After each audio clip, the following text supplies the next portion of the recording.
So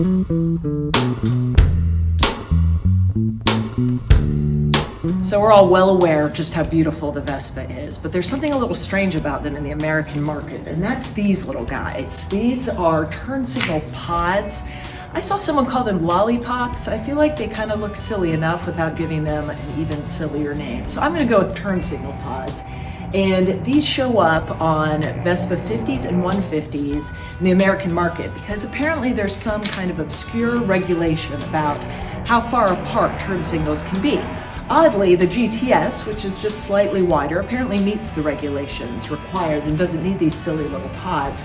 But the 150s all require that they come in. It's an import requirement with the Department of Transportation. They have to have turn signals farther apart. So they put these little things on there. So I have not liked these since the day I got my Vespa, and I have been thinking about when I would be able to finally get those off, have the turn signals actually embedded in the body the way the Italians intended.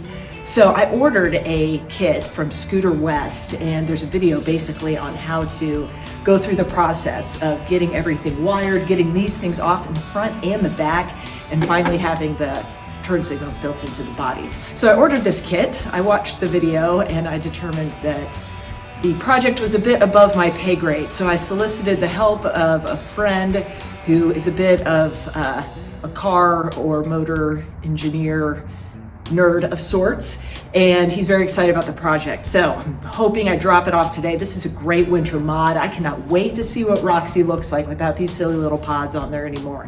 So this is the before shot, and I will post the after shot when it's done. Very excited.